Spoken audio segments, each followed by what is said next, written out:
جیسے اللہ اپنی ذات و صفات میں ہے، وہ ایسا خالق ہے کہ اس جیسا کوئی پیدا کرنے والا نہیں، وہی خالق ہے، اس کے علاوہ کوئی خالق نہیں، وہ اکیلا مالک ہے، اس کے علاوہ کوئی مالک نہیں، وہ اکیلا رازق ہے، اس کے علاوہ کوئی رازق نہیں، وہ اکیلا جبار ہے، اس کے علاوہ کوئی جبار نہیں، وہ اکیلا قہار ہے، اس کے علاوہ کوئی قہار نہیں، وہ اکیلا غالب ہے، اس کے علاوہ کوئی غالب نہیں، وہ اکیلا ساری کائنات کا پیدا کرنے والا، سب اس کی مخلوق ہے اور وہ اکیلا خالق ہے۔ اللہ کے علاوہ سب اس کی مملوک ہے اور وہ اکیلا مالک ہے۔ اللہ کے علاوہ سب اللہ کے مرزوق ہیں اور اللہ تعالیٰ اکیلے رزاق ہیں۔ اللہ کے سارے غیر وہ مجبور ہیں اور اکیلا اللہ جبار ہے۔ سب مغلوب ہیں، اکیلا اللہ غالب ہے۔ سب مقہور ہیں، اکیلا اللہ قہار ہے۔ سب کو فنا ہو جائے گی، سب فنا ہو جانے والے ہیں، اکیلا اللہ باقی رہنے والا۔ سارے حالات کو پیدا کرنے والا بھی اللہ ہے۔ کامیابی، ناکامی، عزت اور ذلت، موت اور زندگی، خوشیاں اور غمیاں، یہ سب اللہ کے بنانے سے آتی ہیں، اس کے پیدا کرنے سے آتی ہیں۔ اس کا ارادہ ہو جائے کامیاب کرنے کا تو بغیر کامیابی کے اسباب سے اللہ کامیاب کر دے۔ ناکام کرنے کا ارادہ ہو جائے تو سارے کامیابی کے ظاہری اسباب جمع ہوں، اللہ ناکام کر کے دکھا دے۔ نفع دینے پر آ جائے تو نقصان کے سارے اسباب جمع ہوں، نقصان کے اسباب کے ہوتے ہوئے نفع دے کے دکھا دے، نفع کے اسباب ہوتے ہوئے نقصان دے کر دکھا دے، ہلاکت کے اسباب میں زندگی بنا کر دکھا دے اور زندگی کے اسباب میں ہلاک کر کے دکھا دے۔ حفاظت کے اسباب میں اللہ ہلاک کر کے دکھا دے اور ہلاکت کے اسباب میں حفاظت دے کے دکھا دے۔ یہ ہے ہمارا اللہ۔ ذالکم اللہ ربکم الحق فماذا بعد الحق الا الضلال فانا توفکون۔ یہ ہے تمہارا اللہ، یہ ہے ہمارا اللہ، یہ ہے ہمارا رب، اس کے علاوہ کوئی معبود نہیں ہے۔ اللہ کو پہچاننا، اس کی معرفت، اس کی قدرت، اس کی طاقت کو پہچاننا، اس کے انعامات کو یاد رکھنا، جب یہ اللہ کی معرفت دلوں میں آئے گی تو عبدیت بھی پیدا ہو جائے گی۔ جب اللہ کو آدمی پہچانے گا، اس کی قدرت کو، طاقت کو، اختیارات کو، اس کے انعامات کو یاد کرے گا تو پھر وہ اللہ کا بندہ بن کے زندگی گزارے گا۔ جب لا الہ الا اللہ مان لیا کہ اللہ کے علاوہ کوئی معبود نہیں، کوئی اللہ کے علاوہ مقصود نہیں، اللہ کے علاوہ کوئی مطلوب نہیں، اللہ کے علاوہ کوئی محبوب نہیں، اس ساری کائنات کو بنانے والا، اس میں تصرف کرنے والا اکیلا اللہ ہے، تو وہی اللہ اس قابل ہے کہ اس کی عبادت کی جائے، اس کا کہنا مانا جائے، اس کے حکم کو پورا کیا جائے، اس کی چاہت کو پورا کیا جائے، اس اللہ سے تعلق بنایا جائے، اس اللہ سے یاری لگائی جائے، اس سے دوستی لگائی جائے، اس اللہ کو اپنا بنایا جائے، اس اللہ کو راضی کیا جائے، اس کے حکم پہ زندگی کو قربان کر دیا جائے، اپنا سب کچھ اس کی چاہتوں پہ قربان کر دیا جائے۔ ہر حال میں جو اللہ کی چاہت ہے اپنی چاہتوں کو قربان کر کے اللہ کی چاہت کو پورا کیا۔ یہ ہے ایمان، یہ ایمان کا سرمایہ، اس سے انسان قیمتی بنتا ہے، چاہے اس کی جیب میں کچھ بھی نہ ہو، ایک پھوٹی کوڑی جیب میں نہیں ہے لیکن دل میں ایمان بھرا ہوا ہے۔ اب اس ایمان کا ذریعہ کیا ہے؟ اس ایمان کا محل ہے دل۔ ایمان کا محل کیا ہے؟ اور دل اللہ نے سب کو دیا ہے اور مفت دیا ہے، دیا کہ نہیں دیا بھائی؟ اور اس دل کے اللہ نے کوئی پیسے لیے ہیں؟ اور اللہ اگر مانگ لے کہ بھئی دل کی قیمت ادا کرو، دل کی قیمت ادا کرو، تو کوئی ادا کر سکتا ہے؟ اللہ نے سب کو دل دیا ہے اور مفت دیا ہے، غریب کو بھی دیا ہے، مالدار کو بھی دیا، بادشاہ کو بھی دیا، محکوم کو بھی دیا، پڑھے لکھوں کو بھی دیا، ان پڑھوں کو بھی دیا، ہر ایک کو اللہ نے دل دیا ہے اور سب کو ایک ہی دل دیا ہے۔ یہ نہیں کہ غریب کو ایک دل دیا اور بادشاہ کو دو دل دے دیے۔ وَمَا جَعَلَ لِرَجُلٍ مِّن قَلْبَيْنِ فِي جَوْفِهِ، کسی انسان کے پیٹ میں دو دل نہیں بنایا اللہ نے، ایک ہی دل بنایا سب کے لیے اور سب کو دل مفت دیا ہے۔ اب انسان کی ذمہ داری ہے کہ یہ ایسی محنت کرے کہ جس محنت کے ذریعے اس کے دل میں ایمان اترے، اور وہ محنت انبیاء علیہ السلام لے کر آتے ہیں، یقینوں کے بدلنے کی محنت، دلوں کے ٹھیک کرنے کی محنت۔ اس لیے حضور پاک علیہ السلام نے ارشاد فرمایا ان فی الجسد لمضغہ اذا صلحت صلح الجسد كله واذا فسدت فسد الجسد كله الا وهي القلب الا وهي القلب الا وهي القلب۔ فرمایا دیکھو، کان کھول کے سن لو، انسان کے جسم میں ایک گوشت کا لوتھڑا ہے، اگر وہ ٹھیک ہو گیا اور وہ نیکی والا بن گیا اور وہ اپنا کام صحیح کر رہا ہے تو پورا جسم ٹھیک ہو جائے گا، پورا جسم نیکی والا بن جائے گا، پورا جسم اپنے سارے کام صحیح کرے گا۔ اگر وہ بگڑ گیا، اس میں فساد آ گیا، اس نے اپنا کام چھوڑ دیا تو پورا جسم بگڑ جائے گا، پورے جسم میں فساد آ جائے گا۔ اور فرمایا کان کھول کے سن لو، وہ انسان کا دل ہے، کان کھول کے سن لو، وہ انسان کا دل ہے، کان کھول کے سنو، وہ انسان کا دل ہے۔ دل کو بنانے کی ضرورت ہے۔ آج اپنے چہروں کو بنانے کی بڑی محنت ہوتی ہے، میں اچھا لگ رہا ہوں، کپڑے اچھے بنا رہا ہے، ٹھیک ہے، کپڑے بھی اچھے پہن لو، چہرہ بھی اچھا کر لو بھلے اپنا، لیکن اصل محنت کیا ہے؟ دل کو بنانے کی۔ آج محنت ہو رہی ہے اپنے سے باہر کی چیزوں پر، دھاگے پہ محنت، کپڑے پہ محنت، مٹی پہ محنت، لوہے پر محنت۔ جس چیز پہ انسان محنت کرتا ہے وہ چیز قیمتی بنتی جا رہی ہے، لیکن اصل محنت جس سے انسان بنتا ہے، جو انسان سازی والا کام نبی لے کر آئے ہیں، اس میں سب سے بنیادی بات اپنے دلوں کے اندر ایمان کا بنانا، اللہ سے اپنا تعلق ٹھیک کرنا، اور وہ دعوت کی محنت کے ذریعے ہوگا۔ اس کے لیے ایمان کے بوروں کا بولنا، جہاں جہاں سے ہوتا ہوا دکھائی دے رہا ہے اس کی نفی کرنا، لا الہ الا اللہ، سب سے پہلے نفی۔ جہاں سے ہوتا ہوا دکھائی دے رہا ہے، جہاں سے کامیابی نظر آ رہی ہے، عزت نظر آ رہی ہے، سکون اور چین نظر آ رہا ہے، زندگی کا بننا نظر آ رہا ہے، مسائل کا حل ہونا نظر آ رہا ہے، جہاں جہاں سے مشاہدے میں نظر آ رہا ہے اس مشاہدے کا انکار کرنا، اور اللہ کی قدرت جو چھپی ہوئی ہے، جو نظر نہیں آ رہی، اس اللہ کی قدرت کا یقین کرنا کہ اللہ نے اسباب کو آگے رکھ دیا، سامنے کر دیا، اور اپنی قدرت کو اللہ نے چھپا دیا۔ اب نظر اسباب آ رہے ہیں، اسباب سے ہوتا ہوا نظر آ رہا ہے، حالانکہ کرنے والا کون ہے؟ یہ اسباب اللہ کے ارادے سے استعمال ہوتے ہیں، اس میں کوئی شک نہیں کہ اسباب میں اللہ نے چیزوں میں اللہ نے تاثیر رکھی ہے، تاثیر کا انکار نہیں ہے، وہ اللہ نے رکھی ہے۔ کھانے کے اندر پیٹ بھرنے کی تاثیر ہے، یہ کہنا کہ کھانے سے پیٹ نہیں بھرے گا اس کی تاثیر نہیں ہے، یہ غلط بات ہے۔ اللہ نے کھانے میں پیٹ بھرنے کی تاثیر رکھی ہے، لیکن جب اللہ کا ارادہ ہوگا اس سے بھوک کی دور کرنے کی تاثیر نکالنا چاہے تو آدمی کتنا ہی کھانا کھا لے پیٹ نہیں بھرے گا۔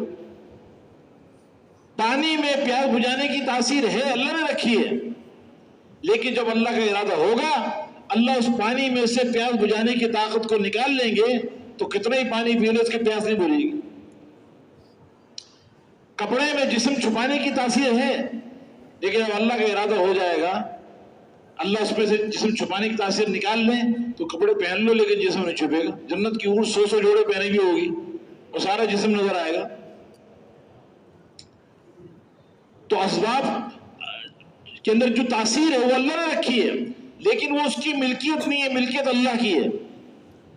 اس لیے جہاں جہاں سے ہوتا ہوا نظر آ رہا ہے وہاں سے اپنا رخ موڑ کر جہاں سے ہوتا ہوا نظر نہیں آ رہا اس اللہ سے، اللہ کی قدرت سے جو اللہ نظر نہیں آ رہا اس اللہ کا اس بات کرنا ہے انی وجہت وجہی للذی فطر السماوات والارض حنیفا وما انا من المشرکین۔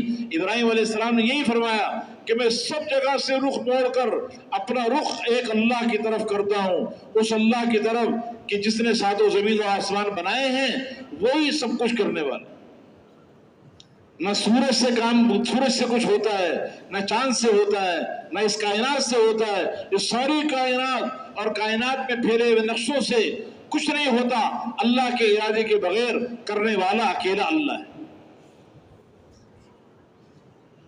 یہ ایمان لا الہ الا اللہ یہ دل کی زینت بن جائے، یہ دل کی زینت بن جائے۔ اللہم حبب الینا الایمان، حضور پاک علیہ السلام کی دعاؤں میں کہ اللہ ایمان کو میرے دل میں سب سے زیادہ محبوب بنا دے۔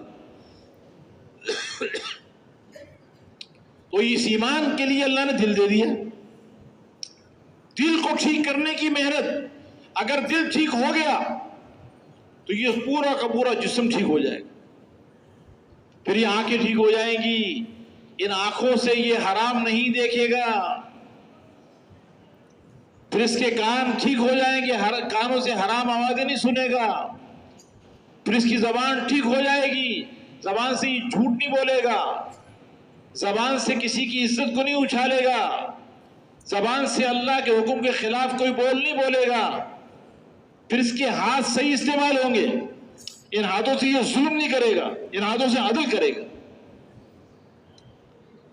ان ہاتھوں سے لوگوں سے نہیں مانگے گا، ان ہاتھوں سے لوگوں کو دے گا، پھر اس کے پاؤں ٹھیک ہو جائیں گے، پھر اس کے قدم اللہ کے گھر کی طرف اٹھیں گے، نیکی کی طرف اٹھیں گے، دین کی محنت کے لیے اٹھیں گے، اللہ کے راستے کی طرف اٹھیں گے، نیکیوں کی طرف اٹھیں گے، اللہ کی نافرمانی کی طرف اس کے قدم نہیں اٹھیں گے، اس لیے کہ دل ٹھیک ہو گیا۔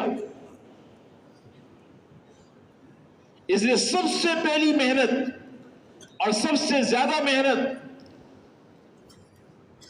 وہ دلوں کے ٹھیک کرنے کی محنت، اس کے بغیر انسان نہیں بنتا۔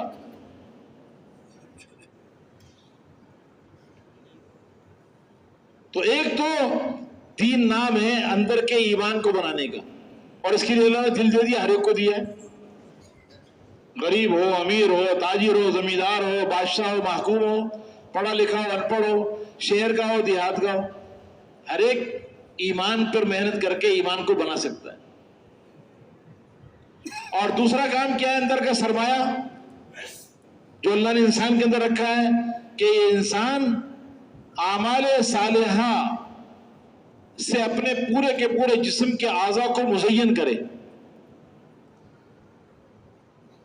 سر سے لے کر پاؤں تک جو کام بھی کر رہا ہے، اس کے جسم سے جو اعمال نکل رہے ہیں، آنکھوں کا دیکھنا، کان کا سننا، زبان کا بولنا، ہاتھوں کا پکڑنا، پاؤں کا چلنا، تجارت کرنا، زمیندارہ کرنا، دن کے اعمال، رات کے اعمال، معاملات، معاشرت، اخلاق، زندگی کے تمام شعبوں میں یہ اللہ کا بندہ بن کے زندگی گزارے، اللہ کے حکم کے مطابق زندگی گزارے، اس کی جسم سے نکلنے والے اعمال اللہ کی رضا کے مطابق ہو تو یہ اعمال صالحہ ہیں۔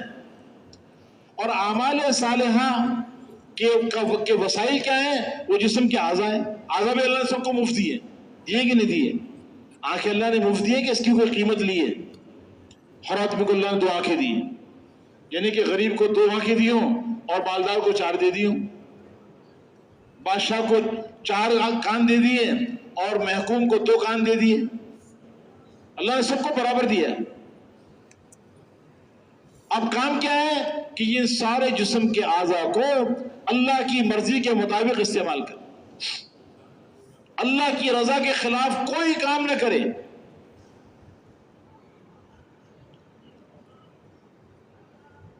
یہ اندر کی مایا ہے، یہ انسان کے اندر ہی سرمایہ موجود ہے، اس کے لیے باہر دھکے کھانے کی ضرورت نہیں ہے۔ آج ساری دنیا دوڑ لگا رہی ہے، کوئی پیسے کی طرف دوڑ رہا ہے، کوئی عہدوں کی طرف دوڑ رہا ہے، کوئی دنیا کے نقشوں کی طرف دوڑ لگا رہا ہے، اور یہ غلط یقین شیطان نے بٹھا دیا ہے کہ ان چیزوں سے زندگی بنے گی، حالانکہ پورے قرآن میں اللہ تعالیٰ نے ایک جگہ بھی نہیں کہا کہ ان دنیا کی چیزوں سے زندگی بنے گی۔ یہ تو اللہ نے بار بار کہا کہ یہ دنیا یہ متاع ہے، یہ گزارے کا سامان ہے۔ اللہ نے کسی کو اگر دنیا دی ہے، مال دیا ہے، تو یہ مال بھی یہ انسان کے لیے مددگار بنتا ہے اس کے دین کے لیے۔ اس لیے اگر کسی کو اللہ نے مال دیا ہے، عہدہ دیا ہے، دنیا کے سامان دیا ہے، تو اس کو بھی اپنی آخرت کے بنانے میں استعمال کرے۔ یہ مال اور عہدے اور دنیا کے اسباب، دنیا کے نقشے، یہ اپنی ذات کے اعتبار سے کسی کو کامیاب نہیں کر سکتے۔ ہاں، یہ مال مددگار بن سکتا ہے۔ اللہ نے کسی کو دنیا دی ہے تو اس دنیا سے بھی اپنی آخرت بنائے، اللہ کو راضی کرے۔ قارون کو یہی کہا موسیٰ علیہ السلام نے۔ قارون کو بڑا گھمنڈ تھا اپنے مال کے اوپر کہ مجھے بہت مال ملا اور یہ انما اوتیتہ علی علم عندی، میں نے اپنی سمجھداری سے، اپنے ہنر سے بہت مال کمایا ہے۔ موسیٰ علیہ السلام نے فرمایا کہ نہیں، ایسا نہیں ہے، یہ مال اللہ نے دیا ہے۔ اس لیے وَابْتَغِ فِيمَا آتَاكَ اللَّهُ الدَّارَ الْآخِرَةَ وَلَا تَنْسَ نَصِيبَكَ مِنَ الدُّنْيَا وَأَحْسِنْ كَمَا أَحْسَنَ اللَّهُ إِلَيْكَ وَلَا تَبْغِ الْفَسَادَ فِي الْأَرْضِ۔ اللہ نے تجھے مال دیا ہے، جو اللہ نے تجھے دنیا دی ہے، اس دنیا سے اپنی آخرت بنا لے۔ یہ دنیا بھی قیمتی بن جائے گی، یہ مال قیمتی بن جائے گا جس سے آخرت بنے گی۔ اللہ نے دنیا دی ہے، مال دیا ہے، عہدہ دیا ہے، وجاہت دی ہے، دنیا کے سامان دیے ہیں، اسباب دیے ہیں، اس سے اپنی آخرت بنا لے، اللہ کو راضی کر لے۔ یہ آخرت بنانے کا سامان بنا لے اس کو۔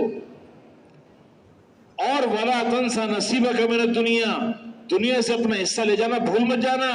یہاں جو چیز آخرت کے بنانے میں کام آئی ہے، جس چیز سے آخرت بنائی ہے، یہ تمہارا عمل بنے گا، جس کو لے کے آخرت میں پہنچ جانا، باقی سارا یہ چھوڑ جاؤ گے۔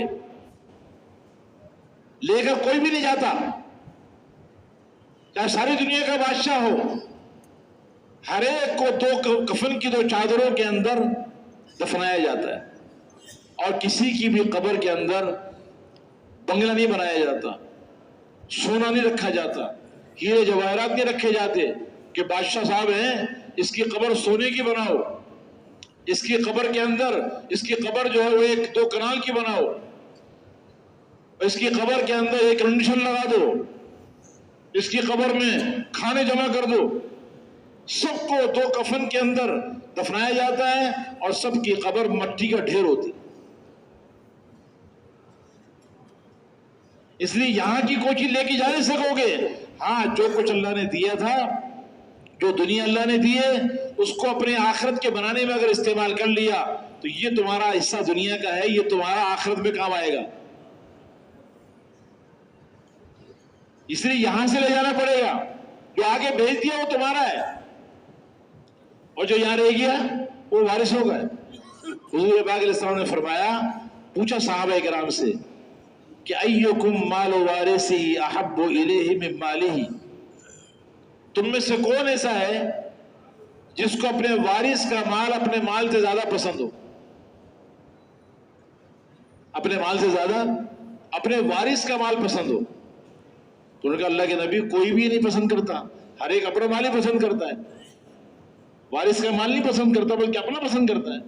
تو آپ نے فرمایا فَإِنَّ مَالَهُ مَا قَدَّمَ وَمَالَ وَارِثِهِ مَا أَخَّرَ، جو مال اس نے اللہ کے کام کے لیے آگے دے دیا، آخرت کے لیے بنانے کے لیے دے دیا، یہ مال اس کا اپنا ہے، اور جو چھوڑ کے جا رہا ہے یہ وارث کا مال ہے۔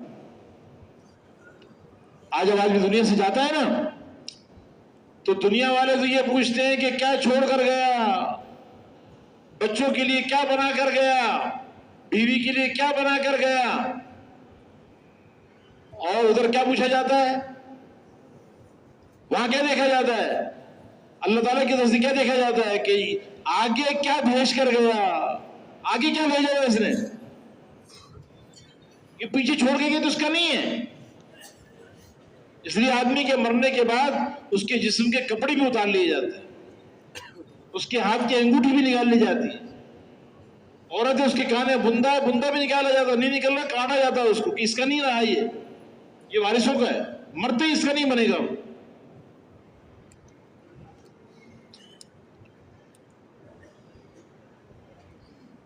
اس لیے انسان کے بننے کا سرمایہ، انسان جس چیز سے انسان بنتا ہے وہ اندر کا ایمان ہے، اللہ کا تعلق ہے، اور وہ ایمان کے لیے دل چاہیے، اللہ نے دل ہر ایک کو دیا ہے، اب محنت کر کے اپنا ایمان بنانا، یقینوں کے بدلنے کی محنت کرنا، جتنا اندر کا یقین درست ہوگا، دل ٹھیک ہوتا جائے گا، تو دوسرا کام خود بخود ہوگا کہ اس کے جسم کے سارے اعضاء وہ بھی ٹھیک ہو جائیں گے، اور اس کے سارے جسم سے نکلنے والے اعمال اللہ کی رضا کے مطابق بنیں گے۔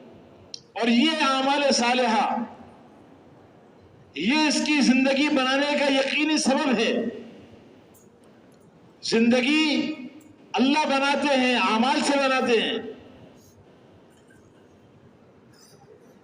زندگی اعمال سے بنتی ہے، زندگی ملک اور مال جائیداد سے نہیں بنتی۔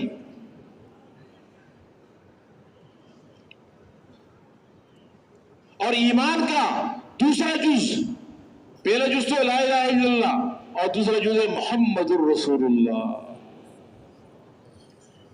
لا الہ الا اللہ اس کا تعلق اندر سے ہے، اور محمد الرسول اللہ اس کا تعلق باہر سے، سر سے لے کر پاؤں تک، صبح سے لے کے شام تک، زندگی کے ہر شعبے میں، ہر حال میں، ہر جگہ پہ، ہر وقت میں اس کا عمل اور اس کی زندگی گزارنے کا طریقہ حضرت محمد صلی اللہ علیہ وسلم والا طریقہ ہو۔ اس لیے کہ اس کائنات کا سب سے بڑا کامیاب انسان وہ محمد الرسول اللہ، اس کائنات کا دولہا محمد الرسول اللہ صلی اللہ علیہ وسلم ہے۔ اس کائنات کا سب سے بڑا عزت والا انسان کوئی بادشاہ نہیں ہے، کوئی وزیر نہیں ہے، کوئی تاجر نہیں ہے، کوئی زمیندار نہیں ہے، کوئی پیسے والا نہیں ہے۔ اس کائنات کا سب سے بڑا عزت والا انسان، سب سے بڑا کامیاب انسان، سب سے زیادہ جس کی زندگی قابل رشک ہے، جس کو اللہ نے بلندی عطا فرمائی، کامیابی عطا فرمائی، اتنا بڑا مقام دیا، اتنا بڑا اللہ نے مقام دیا کہ نماز کا تحفہ دینے کے لیے، ایک نماز کا تحفہ دینے کے لیے اللہ نے اپنے پیارے حبیب کو اپنے پاس بلایا۔ سبحان الذی اسری بعبدہ لیلا من المسجد الحرام الى المسجد الاقصی الذی بارکنا حولہ لنریہ من آیاتنا۔ کتنا اللہ تعالیٰ اپنے حبیب پر مہربان ہے۔ آپ کی زندگی کا ایک ایک عمل، آپ کی ایک ایک سنت، آپ کی زندگی کا ایک ایک طریقہ، آپ کا دیکھنا، آپ کا بولنا، آپ کا سننا، آپ کا ہاتھوں سے پکڑنا، آپ کا پاؤں سے چلنا، آپ کا دن گزارنا، آپ کا رات گزارنا، آپ کا شادی کرنا، آپ کی غمی، آپ کی خوشی، آپ کی زندگی کا ہر عمل اللہ کو اتنا محبوب ہے کہ اللہ نے آپ کو دنیا کے اعتبار سے بھی اتنا بڑا مقام دیا کہ دنیا میں آج تک کوئی کسی کو وہ مقام نہیں ملے گا، آج تک نہ ملا ہے اور نہ قیامت تک ملے گا کہ جبریل علیہ السلام کو اللہ تعالیٰ بھیج رہے کہ جا کے میرے محبوب کو لے کر آؤ، آپ ام ہانی کے مکان میں سوئے ہوئے ہیں اور یہ معراج کی رات ہے، اور آپ کو وہاں سے براق پہ سوار کر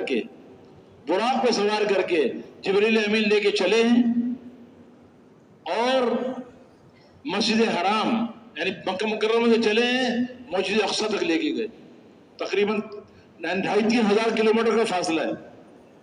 اور جب مسجد اقصی پہنچے ہیں فلسطین، تو مسجد اقصی میں صفیں لگی ہوئی، اور اس صفوں کے اندر انبیاء علیہ السلام کھڑے ہوئے، امام کی جگہ خالی ہے۔ حضرت جبریل صلی اللہ علیہ وسلم نے فرمایا کہ محمد صلی اللہ علیہ وسلم آپ آگے بڑھیے اور آپ سب کو نماز پڑھائیے۔ آپ آگے بڑھے اور آپ نے امامت کرائی، اور سارے نبیوں نے آپ کی اقتدا کی، اس لیے آپ کو کیا کہتے ہیں؟ امام النبیین، امام الانبیاء، آپ سارے نبیوں کے امام ہیں. یہ بیت المقدس میں آپ نے سارے نبیوں کی امامت کی ہے. اور پھر وہاں سے جبریل امین آپ کو لے کے چلے ہیں تو پہلا آسمان، پھر دوسرا آسمان، پھر تیسرا آسمان، چوتھا، پانچواں، چھٹا، ساتواں آسمان. آگے جبرائیل علیہ السلام نے ساتھ چھوڑ دیا کہ اللہ کے نبی اب تو میں آگے جا نہیں سکتا، ایک قدم بھی آگے گیا تو جل کے خاک ہو جاؤں. پھر سدرۃ المنتہا، پھر اللہ نے اپنے قریب بلایا، ثم دنا فتدلی فکان قاب قوسین او ادنی. اتنے آپ قریب ہو گئے اللہ تعالیٰ کے کہ 2 کمان کے جتنا فاصلہ ہوتا ہے یہ اس سے بھی زیادہ قریب. یہ تو قرآن بتا رہا ہے. کتنا لمبا سفر ہے یہ، کتنا لمبا سفر. زمین سے لے کے آسمان تک کا فاصلہ 500 سال کی مسافت کا. زمین سے لے کے آسمان تک کا فاصلہ. بعد ما بین السماء والارض مسیرۃ 500 سنۃ. پھر ہر آسمان کی موٹائی 500 سال کی مسافت کے برابر. کسف کل سماء مسیرۃ 500 سنۃ. ہر آسمان کی موٹائی 500 سال کی مسافت کے برابر. پھر ایک آسمان سے دوسرے آسمان تک کی کا فاصلہ 500 سال کی مسافت کا. ما بین کل سماء الی سماء مسیرۃ 500 سنۃ. یعنی ہر آسمان کے درمیان اتنا فاصلہ. پھر 7واں آسمان تک، پھر 7ویں آسمان کے بعد سمندر، اس کے اوپر سے نیچے کا فاصلہ اتنا جتنا زمین آسمان کے درمیان کا فاصلہ. اب اس کے اوپر پھر اللہ کا عرش، عرش پہ اللہ کی کرسی، اور کرسی نے کرسی سب کے اوپر وسیع ہوئی پڑی ہے. وسیع کرسی السماوات والارض. اتنا بڑی اتنا لمبا فاصلہ اللہ نے آپ کا طے کرایا، اور اللہ تعالیٰ آپ سے ہم کلام ہوئے اور نماز کا تحفہ دیا. جنت کی چابی، اللہ سے مناجات کا طریقہ، اللہ کے خزانوں سے لینے کا ذریعہ نماز. دنیا اور آخرت کے سارے مسائل کا حل کے لیے اللہ نے نماز کا تحفہ دے دیا. آپ کو اللہ نے اپنے پاس بلا کے معراج کرائی، اور اپنی امت کے لیے تحفہ دیا کہ جو مجھ سے معراج کرنا چاہے، مجھ سے بات کرنا چاہے، وضو کر کے نماز پڑھ کے شروع ہو جائے تو مجھ سے بات چیت شروع ہو جائے گی. نمازی اللہ سے مناجات کرتا ہے. تو کتنا بڑا مقام اللہ نے آپ کو دیا ہے. یہ دنیا والے شور مچاتے ہیں کہ سائنس نے اس نے ترقی کر لی کہ چاند پر پہنچ گئے. تو چاند پر پہنچے، کہیں بھی پہنچے، اللہ کے نبی کہاں پہنچ کر آئے ہیں اور کتنی دیر میں آئے ہیں. امام آلوسی روح المعانی ایک تفسیر ہے، اس کے مفسر ہیں. وہ فرماتے ہیں کہ یہ سارا کا سارا جو سفر آپ نے کیا ہے اس میں کتنی دیر لگی. اللہ تعالیٰ قرآن میں کیا کہہ رہے ہیں؟ سبحان الذی اسری بعبدہ لیلا. رات کے تھوڑے سے حصے میں پاک وہ ذات جو اپنے بندے کو رات کے تھوڑے سے حصے کے اندر مسجد حرام سے مسجد اقصی لے گئی. تو فرمایا کہ کتنا رات کا کتنا حصہ تھا یہ. تو فرمایا کہ جب حضور پاک علیہ السلام ام ہانی کے مکان سے نکلے ہیں تو دروازہ جب کھولا ہے اور نکلے ہیں تو کنڈی ہلی. جب آپ واپس آئے پورا سفر کر کے تو کنڈی ایسے ہی ہل رہی تھی جس طرح پہلے ہلتی ہوئی چھوڑ کر گئے تھے. اور ایک تفسیر کے مطابق فرمایا کہ جب آدمی سوتا ہے نا بستر کے اوپر تو اس کے بستر تھوڑا گرم ہو جاتا ہے، گرماہٹ آ جاتی ہے. تو اللہ کے نبی جس بستر پہ سوئے ہوئے تھے جب واپس آئے ہیں تو وہ گرماہٹ ویسے ہی باقی تھی، چھوڑ کے گئے. اتنی دیر میں سارا سفر طے کرا دیا اللہ تعالیٰ نے. ہے دنیا کے اندر کوئی ایسا بلند مقام والا جو اللہ نے ہمارے اور آپ کے پیارے نبی حضرت محمد صلی اللہ علیہ وسلم کو عطا فرمایا. سید الانبیاء، امام الانبیاء. آپ نے فرمایا کہ میں انا سید ولد آدم ولا فخر. میں آدم علیہ السلام کی ساری اولاد کا سردار ہوں اور میں فخر کی بات نہیں کرتا، یہ اللہ نے مجھے نعمت دی. اور فرمایا کہ میں انا خاتم النبیین لا نبی بعدی. میں خاتم النبیین اور میرے بعد کوئی نبی آنے والا نہیں ہے. اور فرمایا کہ میرے ہاتھ میں جنت کی چابی میرے ہاتھ میں ہوگی اور میں فخر نہیں کرتا. مفتاح الجنت بیدی یوم القیامہ ولا فخر. میں تکبر کے در پہ نہیں کہہ رہا، یہ اللہ نے نعمت دی ہے. جنت کی چابی کے مالک، جنت کی چابی جن کے پاس ہوگی، اور سب سے پہلے جنت میں جو داخل ہوں گے، آپ نے فرمایا سب سے پہلے میں جنت میں داخل ہوں گا، اور سب سے پہلے جنت کا دروازہ میرے لیے کھولا جائے گا۔ سارے نبیوں پر جنت حرام ہے جب تک کہ میں محمد عربی جنت میں داخل نہ ہوں، اور فرمایا سب امتوں پہ جنت حرام ہے جب تک کہ میری امت محمدیہ صلی اللہ علیہ صاحبہ یہ جنت میں داخل نہ ہو۔ اور فرمایا انا خطیبہم اذا انصتوا، جب ساری آوازیں بند ہو جائیں گی، سب خاموش ہو جائیں گے، قیامت کے دن کسی کو بولنے کی اجازت نہیں ہوگی، میں اکیلا خطیب ہوں گا۔ ومبشرہم اذا یئسوا، جب سب نا امید ہو جائیں گے میں اکیلا خوشخبری سنا رہا ہوں۔ وشافعہم اذا حبسوا، جب سب کو پکڑا جائے گا، سب پکڑے جائیں گے، میں اکیلا سب کی سفارش کر رہا ہوں۔ آپ کو شفاعت کا حق دیا جائے گا۔ اللہ نے آپ کو وہ مقام دیا ہے، آپ کے جسم سے نکلنے والے اعمال وہ تو ساتوں زمین آسمان، ایک ایک عمل ساتوں آسمان ساتوں زمینوں سے زیادہ قیمتی ہے۔ آپ تو اللہ کو اتنے محبوب ہیں کہ اللہ تعالیٰ آپ کے جسم کے اعضاء کا ذکر بھی قرآن میں کر رہے ہیں، کہیں آپ کے چہرے کا ذکر، کہیں آپ کے ہاتھوں کا ذکر، کہیں آپ کے سینے کا ذکر، کہیں آپ کے کمر کا ذکر، کہیں اللہ تعالیٰ آپ کی جان کی قسم کھا رہا ہے، کہیں آپ کے بولوں کی قسم کھا رہا ہے، کہیں اللہ تعالیٰ آپ کی رسالت پہ قسمیں کھا رہا ہے، کہیں کافروں کو جواب دے رہا ہے کہ میرے نبی قسم کھا کے اللہ کہہ رہا ہے میرے نبی مجنون نہیں ہے، میرے نبی شاعر نہیں ہے، کائن نہیں ہے، خود اللہ سفارش پیش کر رہا ہے، جواب دے رہا ہے۔ اتنا اللہ آپ کا مقام ہے۔ آج میرے محترم دوستوں بزرگوں، سب سے بڑی بربادی کی وجہ، آج جتنی پریشانیاں ہیں، جتنی مصیبتیں آج ہم لوگوں پر آئی ہوئی ہیں، چاہے ایک آدمی پر ہوں یا ایک گھرانے پر ہوں، ایک خاندان پہ پریشانی آئی ہوئی ہیں، ایک شہر والوں پر پریشانیاں مصیبتیں ہیں، ایک ملک والوں پر حالات آئے ہوئے ہیں، یا بین الاقوامی سطح پر پوری دنیا میں جتنے مصائب ہیں، جتنے حالات آئے ہوئے ہیں، جتنی پریشانیاں مسلط ہوئی پڑی ہیں، اس سب کا سب سے بڑا سبب اپنے پیارے نبی حضرت محمد صلی اللہ علیہ وسلم کی زندگی سے دوری ہے۔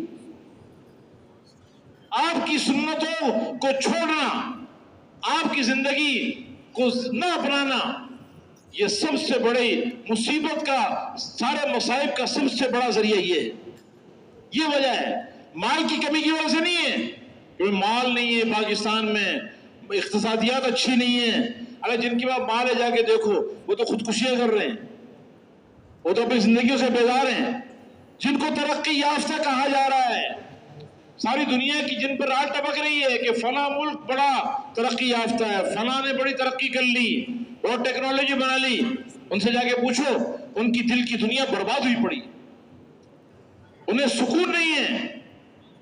دنیا کی ساری ٹیکنالوجی کے باوجود، پیسے کے باوجود، روڈ اچھے بنا لیے، چیزیں اچھی بنا لی، کہ سکون کی دنیا، دل کی دنیا برباد ہے۔ اس لیے کامیابی کا سرمایہ، عزت کا سرمایہ، اطمینان کا ذریعہ، زندگی کے بننے کا ذریعہ وہ حضرت محمد صلی اللہ علیہ وسلم کی غلامی ہے۔ آپ کے پیچھے پیچھے چل رہے ہیں، آج ہمیں دھوکہ لگا ہوا ہے، دھوکہ لگا ہوا ہے، شیطان نے آج ہمیں حقیقت سے دور کیا ہوا ہے۔ ہمیں تو اب ہمارا نبی اتنی آسان، اتنی صاف ستھری زندگی، اتنی روشن چمکدار زندگی، اتنی خوبصورت اور خوشبودار زندگی دے کر گیا ہے کہ جس کا ہم تصور نہیں کر سکتے۔ آپ جو زندگی امت کو دے کر گئے ہیں کامیابی کے لیے، جو شریعت، جو طریقہ اللہ نے آپ کے ذریعے امت کو دیا ہے، چاہے وہ ایمانیات سے تعلق رکھتا ہو، عبادات سے تعلق رکھتا ہو، معاملات لین دین سے تعلق رکھتا ہو، معاشرت رہن سہن سے تعلق رکھتا ہو، اخلاقیات سے تعلق رکھتا ہو، زندگی کے جس بھی شعبے سے تعلق رکھتا ہو، جو ضابطۂ حیات حضور پاک علیہ السلام امت کو دے کر گئے ہیں، وہ ایسا روشن ہے کہ اس کا دل تو روشن ہی ہے، اس کی رات بھی روشن، اتنا خوشبودار زندگی ہے کہ جس زندگی کو اختیار کر کے انسان کبھی بھی ناکامی کی شکل نہیں دیکھ سکتا. ہمارے نبی کتنے خوبصورت تھے. اللہ نے ہمارے نبی بھی خوبصورت بنایا. جو آپ کو دین دیا وہ بھی سب سے بڑا خوبصورت بنایا. کتنے آپ خوشبودار تھے. آپ کے پسینے سے خوشبو آتی تھی. ایک صحابی کہتے ہیں کہ میں نے ما مسست دیباجا ولا حریرا الین من کف رسول اللہ صلی اللہ علیہ وسلم. میں نے کوئی ریشم، باریک ریشم ہو، موٹا ریشم ہو، میں نے حضور اکرم صلی اللہ علیہ وسلم کی ہتھیلی سے زیادہ نرم کوئی ریشم نہیں دیکھا. ساری دنیا کے ریشم جمع کر لو، میرے نبی کے ہاتھ کی ہتھیلی ساری دنیا کے ریشم سے زیادہ نرم تھی. ولا مسست طیب ولا مسست ریحا ما مسست طیبا ولا رائحة اطیب من ریح رسول اللہ صلی اللہ علیہ وسلم. اور میں نے دنیا میں کوئی خوشبو ایسی نہیں ما شرمت رائحة قط اطیب من رائحة رسول اللہ صلی اللہ علیہ وسلم. ساری دنیا کی جتنی بھی خوشبوئیں ہیں، دنیا میں جتنی بھی خوشبوئیں ہیں، ساری خوشبوؤں کو جمع کر لو، جو میرے نبی سے خوشبو آتی تھی اس خوشبو کا مقابلہ ساری دنیا کی خوشبو نہیں کر سکتی. اس عظیم نبی کی سنتوں کو آج ہم نے پامال کیا ہے، ان کے راستے کو چھوڑا ہے، ان کے طریقوں کو چھوڑا ہے، تو کامیابی کہاں سے ملے گی؟ عزت کیسے ملے گی؟ سکون کہاں ملے گا؟ زندگی کیسے بنے گی؟ خوشحالی کہاں سے آئے گی؟ امن کہاں سے ملے گا؟ کبھی بھی نہیں مل سکتا. یہ تو اللہ تعالیٰ کا فیصلہ ہے کہ قل ان کنتم تحبون اللہ فاتبعونی یحببکم اللہ ویغفر لکم ذنوبکم. آپ کہہ دیجئے میرے حبیب، ڈنکے کی چوٹ یہ کہہ دیجئے اور یہ اعلان کر دیجئے کہ اگر تم اللہ سے محبت کا دعویٰ کرتے ہو میری اتباع کرو، میرے پیچھے پیچھے چلو، میرے نقش قدم پہ چلو، اپنی عقل پر نہ چلو، اپنے ماحول کو دیکھ کے نہ چلو، حالات سے متاثر ہو کے نہ چلو، رسومات کو دیکھ کے نہ چلو، دنیا والوں کو دیکھ کے نہ چلو، بلکہ مجھے دیکھ کے چلو، میرے پیچھے پیچھے چلو. میرے نقش قدم پر جہاں میں پاؤں رکھ رہا ہوں، جہاں میرا پاؤں رکھا جا رہا ہے، بالکل میرے پیچھے پیچھے چلو، قدم بہ قدم میرے پیچھے پیچھے چلو. عقائد میں، عبادات میں، معاملات میں، معاشرت میں، اخلاق میں، زندگی کے ہر شعبے میں میرے پیچھے پیچھے چلو. تو کیا ہوگا؟ اللہ تمہیں اپنا محبوب بنا لے گا. اور بتائیے، جس کو اللہ محبوب بنا لے، اللہ جس سے محبت کرے، اسے اللہ ناکام کرے گا؟ اس سے اللہ ذلیل کرے گا؟ اللہ اس کو بے چین کرے گا؟ اس میں اللہ خوف مسلط کرے گا؟ اس کی زندگی کو اللہ تنگ کرے گا؟ اس کی زندگی سے برکت اللہ نکالے گا؟ اس کی زندگی کو اللہ بدحال بنائے گا؟ اللہ جس سے محبت کرے، جو اللہ کا محبوب بنے گا، اس سے بڑا کامیاب انسان دنیا میں کوئی نہیں ہوگا. اس سے بڑا عزت والا انسان کوئی دنیا میں نہیں ہو سکتا. اس سے زیادہ اطمینان والا انسان دنیا میں کوئی نہیں ہو سکتا. اس سے زیادہ امن کسی کو مل نہیں سکتا. اس سے زیادہ زندگی کسی کی خوشحال ہو نہیں سکتی جس سے اللہ محبت کرے. وہ کام کیا ہے کہ میرے نبی کے پیچھے پیچھے چلو، میرے نبی کی اتباع کرو. اللہ تم سے محبت کرے گا اور دنیا ہی بن جائے گی. اور جو تم سے کمی کوتاہی اگر ہو بھی گئی ہے، انسان ہے، بشر غلطی ہو گئی، غفلت میں، جہالت میں، وَيَغْفِرْ لَكُمْ ذُنُوبَكُمْ، اللہ تمہارے سارے گناہ معاف کر دے گا. پاک صاف ہو گئے، اور پاک صاف کر کے جیسے اللہ جنت سے تمہیں لے کر آیا تھا، پھر اللہ جنت بھی لے جائے گا تمہیں. کیونکہ جنت پاکیزہ لوگوں کے لیے، ناپاک لوگوں کے لیے نہیں ہے. جنت کن کے لیے ہے؟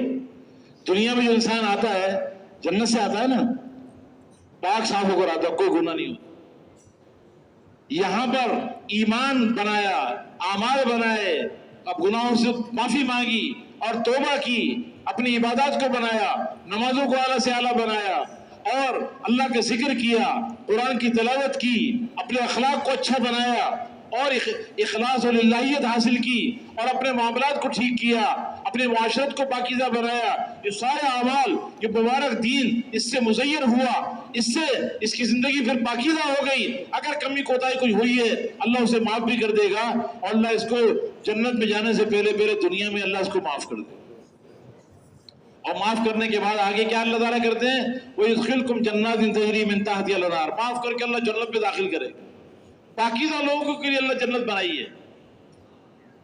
اس لیے دنیا سے جانے سے پہلے آدمی اپنے آپ کو پاک کروا لے، اللہ اپنے گناہوں سے پاک ہو جائے، گناہوں سے توبہ کر لے، زندگی کو ٹھیک کر لے، نبی والی زندگی کو اختیار کرنے والا بن جائے. تو یہ ہمیشہ ہمیشہ کے لیے اللہ کے مہمان خانے جنت کے اندر اللہ کا مہمان ہوگا اور اللہ اس کے میزبان ہوں گے. اس لیے دنیا میں جو تکلیفیں اٹھائی ہیں اللہ کو راضی کرنے کے راستے میں، وہ ساری تکلیفوں کا بدلہ بھی اللہ جنت میں اس کو دے گا. تو میرے محترم دوستو بزرگوں، انسان کے بننے کا اور انسان کے قیمتی بننے کا ذریعہ اس کے اندر کا سرمایہ ہے، اور وہ ایمان ہے، عبادات ہے. اپنی نمازوں کو اعلیٰ سے اعلیٰ بنانا، ایسے نماز پڑھنا کہ گویا کہ میں اللہ کو دیکھ رہا ہوں، ورنہ کم سے کم درجہ یہ ہے کہ اللہ مجھے دیکھ رہا ہے. یہ نماز آنکھوں کی ٹھنڈک بن جائے، نماز سے یقین کے ساتھ ہو جائے کہ زندگی اللہ بناتے ہیں، اعمال بھی بناتے ہیں. اس نماز سے، قیام کرنے سے، رکوع کرنے سے، سجدہ کرنے سے، قاعدہ کرنے سے، قرات کرنے سے اللہ زندگی بنائے گا، اس سے اللہ کامیاب کرے گا. نماز ایمان کے ساتھ ہو، نماز حضور پاک علیہ السلام علیہ علم کے ساتھ ہو، اس کا قیام، اس کا رکوع، اس کا سجدہ، اور کھڑے ہوتے ہوئے آنکھیں کہاں ہو اور نگاہ کہاں ہونی چاہیے ہر حال میں، اس کے ہاتھ اور پاؤں، پورا جسم جو استعمال ہو حضور پاک علیہ السلام کے طریقے پر، اور اخلاص کے ساتھ نماز کہ اللہ راضی ہو جائے اور کوئی مقصود نہیں ہے، اور صفت احسان کے ساتھ نماز کہ اللہ دیکھ رہا ہے، سن رہا ہے، اور فضائل کے استحرار کے ساتھ کہ نماز پہ جو اللہ نے وعدے کیے ہیں اللہ وہ سارے وعدے پورے کرے گا. جب یہ نماز بنے گی تو یہ ہر فحش اور برائی سے روک دے گی. اس 2 رکعت نماز پڑھنے پر فرشتوں میں حرکت آ جائے گی. اس 2 رکعت نماز پر رکی ہوئی بارش رک جائے گی، رکی ہوئی بارش اتر جائے گی. بارش کی ضرورت نہیں ہے، بارش ہو رہی ہے. اس 2 رکعت کے پڑھنے پر نقصان دینے والی بارش رک جائے گی.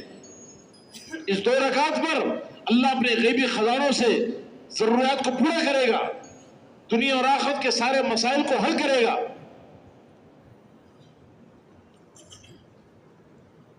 اس لیے اپنی عبادات میں حضور پاک علیہ السلام کی غلامی، آپ کے طریقے میں نماز پڑھنا، عبادات کو اعلیٰ سے اعلیٰ بنانا، اور عبادات بھی اور زندگی کا کوئی کام بھی علم کے بغیر نہیں بن سکتا. جہالت بہت بڑا عیب ہے.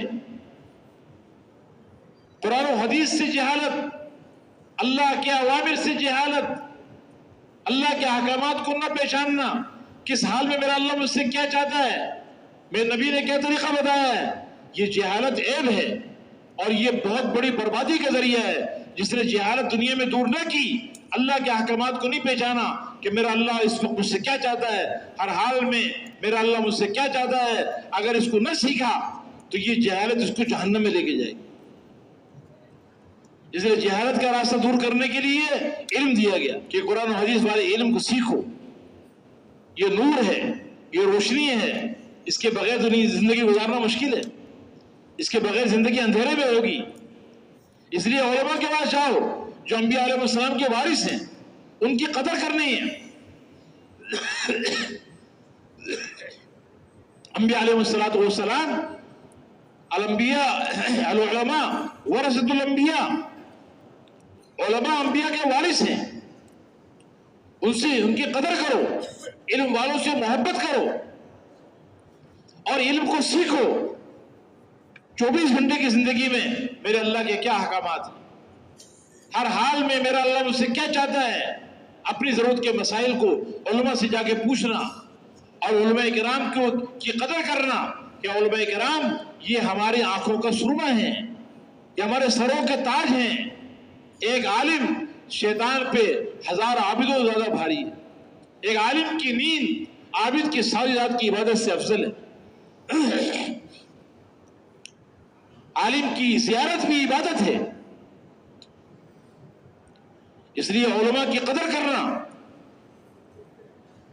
اپنا علاج کرانے کے لیے ڈاکٹروں کے پاس بڑی بڑی فیسیں دیتے ہیں، گھنٹوں انتظار کرتے ہیں، ہر ڈاکٹر کے پاس لائن لگی ہوتی ہے کہ بھائی ادھر 100 آدمی ہے، 150 آدمی، اس کے بعد آپ کا نمبر آئے گا۔ حالانکہ جسم کے علاج کے لیے، جسم کے علاج کو اتنا ضروری سمجھا کہ 2 گھنٹے 4 گھنٹے انتظار کر رہے ہیں۔ کہ علماء سے مسائل پوچھنے کے لیے بھی کوئی انتظار کرنے کا موقع ملا کہ میں نے اپنی زندگی ٹھیک کرنی ہے، مجھے اللہ کو راضی کرنا ہے، اس کے لیے اللہ کے احکامات کو سیکھنا ہے، تجارت مجھے اللہ کے حکم کے مطابق کرنی ہے، زمیندار اللہ کے نبی کے طریقے کے مطابق کرنا ہے، اپنی زندگی اللہ کے احکامات کے مطابق گزارنی ہے۔ اس کے لیے مجھے زندگی کیسے گزارنی ہوگی، اس کو علماء سے جا کے پوچھنا پڑے گا، اور علماء کی ادب کے ساتھ جا کے ان سے مسائل کو سیکھنا ہوگا۔ یہ علم اتنا عظیم ہے، اس علم کو سیکھنے کے لیے ابھی نکلا ہے، اور جس راستے پہ چل رہا ہے فرمایا جنت کا راستہ اللہ اس کے لیے آسان کر دے۔ ایک مسئلہ سیکھنے کے لیے اپنے گھر سے چلا ہے، کسی عالم کے پاس جا رہا ہے، کسی دارالفتہ میں جا رہا ہے، کسی مفتی سے پوچھنے جا رہا ہے، مدرسے میں جا رہا ہے، تو فرمایا کہ یہ راستہ جنت کا راستہ ہے، اللہ جنت کا راستہ آسان کر دے۔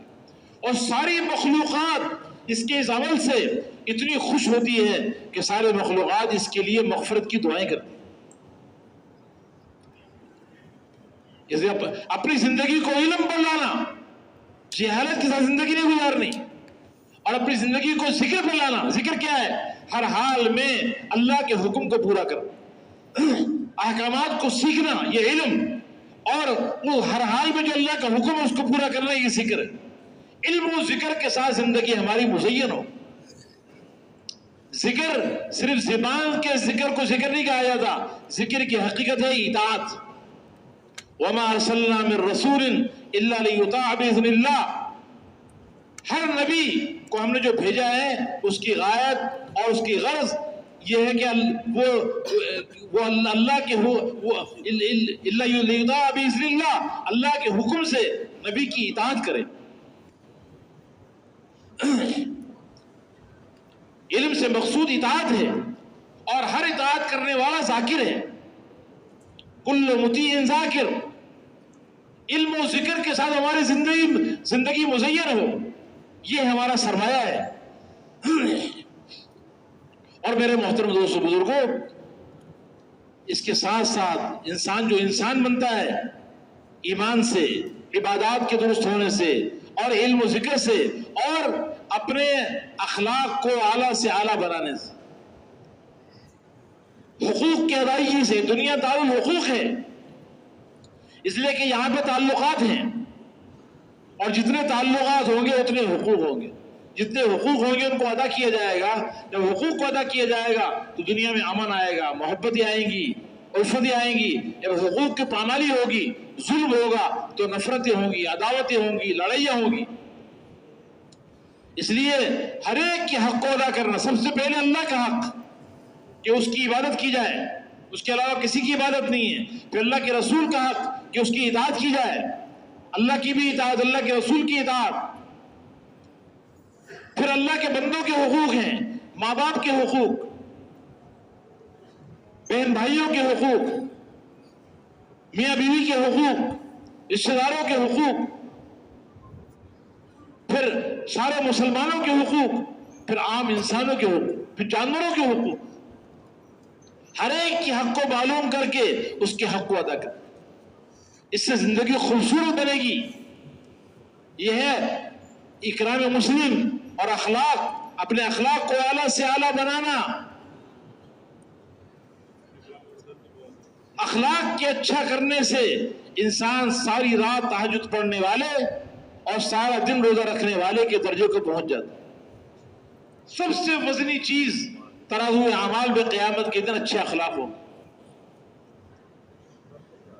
تواضع، عاجزی، انکساری، ہر ایک کے ساتھ محبت سے پیش آنا، نرمی سے پیش آنا، کسی کے ساتھ زیادتی نہ کرنا، جو توڑے اس کے ساتھ جوڑ پیدا کرنا، جو ظلم کرے اسے معاف کر دینا، اور جو برائی کرے اس کے ساتھ احسان کا معاملہ کرنا. یہ ہمارے نبی نے اخلاق بتائے. یہ دین اخلاق ہے. اسلام سلامتی والا مذہب ہے. ایمان امن سے ہے. اسلام اور ایمان میں امن اور سلامتی.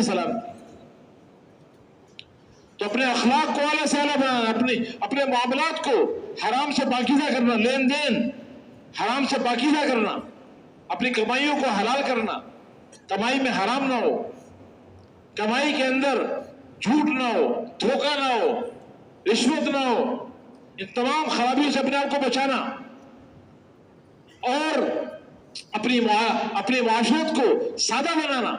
سادگی ایمان میں سے ہے. سادگی بہت بڑی عبادت ہے. تھوڑے میں قناعت کر جانا، سادگی والی زندگی. ہمارے معاشرت کی بنیاد سادگی پر، رہن سہن کی بنیاد سادگی پر. کھانا، کپڑے، مکان، شادی، غمی، یہ سادگی کے ساتھ.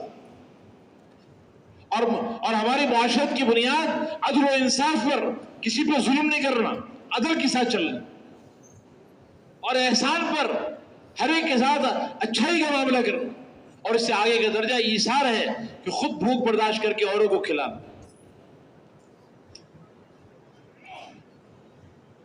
اس سے زندگی خوبصورت بنے گی. پیسے سے زندگی خوبصورت نہیں بنتی، کپڑوں سے زندگی خوبصورت نہیں بنتی، بنگلوں سے زندگی خوبصورت نہیں بنتی. زندگی اچھے اخلاق سے خوبصورت بنتی. اور پھر یہ سارے اعمال صرف اللہ کو راضی کرنے کے جذبے کے ساتھ. اخلاص کے بغیر کوئی عمل اللہ کے یہاں قبول نہیں ہوتا.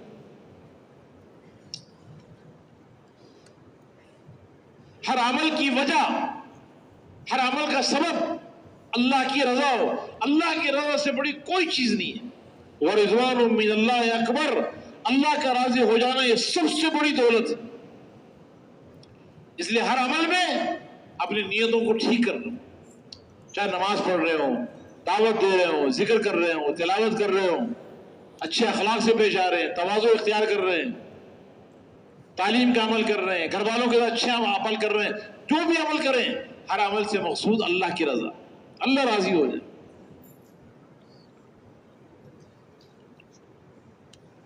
یہ خوبصورت زندگی ہے. یہ وہ صفات ہیں جن سے انسان اللہ کے قیمتی بنتا ہے، جس سے انسان بنتا ہے. یہ انسان سازی والا کام، ان صفات سے اپنے آپ کو مزین کرنا، اور ان صفات سے مزین کرنے کی ساری امت کو دعوت دینا، ہر ایک کو ان صفات پہ لانے کی محنت کرنا. پھر اپنی جان اور مال جو اللہ نے دیا ہے، جان بھی اللہ نے دی، مال بھی اللہ نے دیا، اس جان مال کو وہاں لگانا جہاں لگانے کا زیادہ اللہ نے حکم دیا. جہاں اللہ کے نبی نے جان پہلے لگائی، زیادہ لگائی. مال جہاں زیادہ لگایا اللہ کے نبی نے سب سے پہلے لگائی. صحابہ اکرام نے بھی جان اور مال جہاں لگایا، جہاں زیادہ لگایا، پہلے وہاں لگا. اللہ کا دین، اللہ کے کلمے کو بلند کرنے پہ جان و مال لگانا، ساری انسانیت کی ہدایت کے لیے اپنے جان و مال کو لگانا. ساری دنیا میں اللہ کا کلمہ بلند ہو جائے، اللہ کا دین دنیا میں زندہ ہو جائے، ایمان دنیا میں، ایمان کی حقیقت دلوں میں اتر جائے، عبادات زندہ ہو جائیں، علم زندہ ہو جائے، ذکر زندہ ہو جائے، اچھے اخلاق زندہ ہو جائیں، اور اخلاص و للہ زندہ ہو جائے، معاملات اور معاشرت یہ درست ہو جائیں، اور ساری دنیا کے اندر پورا کا پورا دین زندہ ہو. اس کے لیے اپنے جان و مال کو سب سے زیادہ لگانا، اور پھر اللہ کی مخلوق پہ لگانا، غریبوں پر، مسکینوں پر، بیواؤں پر، یتیموں پر، مقروضین پر، گردنوں کے آزاد کرانے پر، اپنے مال کو خرچ کرنا، لوگوں کی ضروریات کو پورا کرنے پر اپنی حاجتوں کو، اپنے مال کو لگانا، اپنے جان و مال کو لگانا، اپنے اوپر بقدر ضرورت لگا، اسراف سے بچتے ہوئے، فضول خرچی سے بچتے ہوئے، اپنے اوپر بقدر ضرورت. یہ اپنے جان و مال کا مصرف بھی ٹھیک کرنا ہے. آج ہماری جان مال کا مصرف بھی غلط ہوا پڑا. شیطان نے دل میں ڈالا ہوا کہ مال تو میں نے کمایا ہے، جہاں میں جس طرح چاہے خرچ کروں. بھئی جیسے مال کمانے میں کوئی آزاد نہیں ہے، مال کمانے کے لیے حلال طریقہ بتایا گیا ہے، ایسے مال خرچ کرنے کے اندر بھی کوئی آزاد نہیں ہے. جیسے جان کے استعمال میں انسان آزاد نہیں، ایسے مال کے استعمال میں بھی آزاد نہیں. یہ ایک مبارک زندگی ہے، جو زندگی جب انسانوں کے اندر آ جاتی ہے تو یہ انسان اللہ کا خلیفہ بن جاتا ہے اور اللہ کے یہاں قیمتی ترین انسان بن جاتا ہے. تخلقوا باخلاق اللہ، اللہ کے اخلاق اختیار کرو. پھر یہ آگے بڑھتا جاتا ہے. اللہ تعالیٰ جسے اللہ معاف کر دے یہ معاف کرتا ہے. اللہ تعالیٰ معاف کرنے والا یہ اوروں کو معاف کرے. اللہ تعالیٰ دینے والا یہ اوروں کو دینے والا بنے گا. ان اللہ طیب، اللہ تعالیٰ پاکیزہ ہے، پاکیزگی کو پسند کرتا ہے. اللہ تعالیٰ کریم ہے، کرم کو پسند کرتا ہے. یہ بھی کرم کرنے والا، سخاوت کرنے والا. اللہ تعالیٰ اوروں کو کھلاتا ہے، یہ بھی اوروں کو کھلانے والا بنتا ہے. یہ وہ صفات ہیں جن صفات سے انسان قیمتی بنتا جاتا ہے، اور یہ اتنا قیمتی بنتا ہے کہ پھر اللہ تعالیٰ ساری کائنات کو اس کے لیے مسخر کر دیتا ہے. جانور بھی اس کے تابع ہو جاتے ہیں. اس نے اپنے آپ کو اللہ کے تابع کیا، اپنے سارے وجود کو اللہ کے اوامر کے تابع کر دیا، اور یہ اللہ کا خلیفہ بن کے زندگی گزار رہا ہے.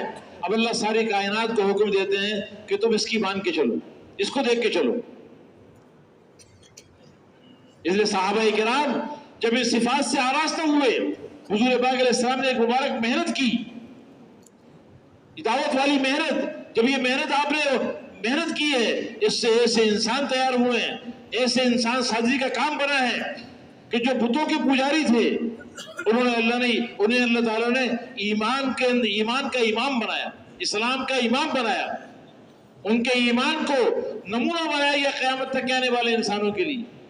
ان کے ایمان کی اللہ تعریف کر رہے ہیں، عبادات کی اللہ تعالیٰ قرآن میں تعریف کر رہے ہیں، ان کے علم کی تعریف کی جا رہی ہے، ان کے ذکر کی تعریف کی جا رہی ہے، ان کے اخلاق کی تعریف اللہ تعالیٰ قرآن میں کر رہے ہیں، ان کے اخلاص کی گواہی اللہ قرآن میں دے رہے ہیں، ان کی جان اور مال اللہ پہ لگانے کی گواہی اللہ دے رہے ہیں.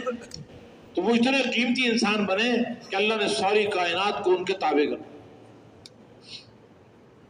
حضرت سفینہ رضی اللہ تعالیٰ عنہ جا رہے ہیں تو اپنے قافلے سے پچھڑ گئے تو کیا دیکھا؟ سامنے شیر آ رہا ہے.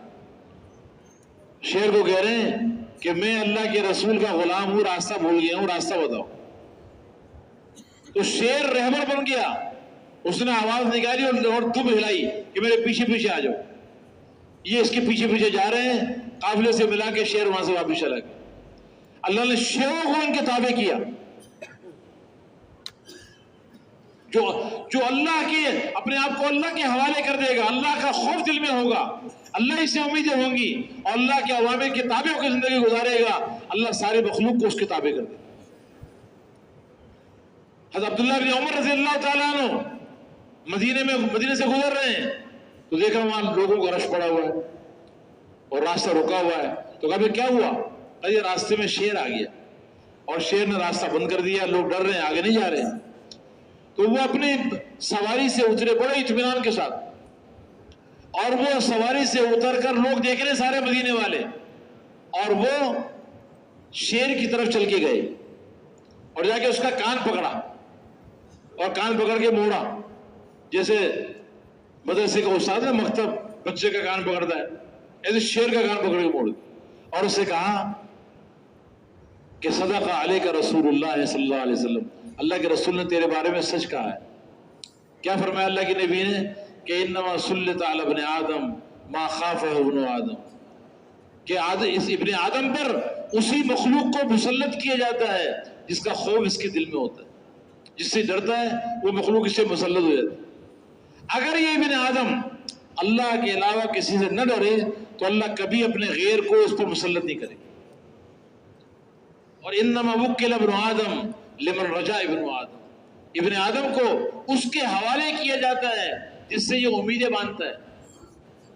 اگر یہ ابن آدم اللہ کے علاوہ کسی سے امید نہ باندھے تو اللہ کبھی اپنے غیر کے اس کو حوالے نہیں کرے گا. وَلَوْ أَنَّ ابْنَ آدَمَ لَمْ يَرْجُ إِلَّا اللَّهِ لَمْ يَكِلْهُ إِلَىٰ غَيْرِهِ. اس کو یہ بتایا کہ دیکھو ہم اللہ سے ڈرنے والے ہیں، تم کیسے مسلط ہو گئے ہمارے اوپر؟ ہم تو اللہ سے امید رکھنے والے ہیں، تم کہاں سے آ گئے؟ یہ راستہ چھوڑو. شیطان شیر نے اسی وقت شیر وہاں سے چلا اور راستہ کھول دیا، اور دوبارہ کبھی شیر نے مدینے والوں کو پریشان نہیں کیا. اللہ نے جانوروں شیر کو تابع کیا.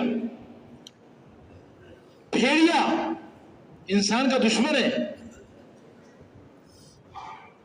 بکریوں کا دشمن ہے، بکری اس کی خوراک ہے. بھیڑیوں کی مجال نہیں تھی کہ صحابہ اکرام کی بکریوں پہ منہ مار سکے. 100 بھیڑیے حضور پاک علیہ السلام کے پاس آئے.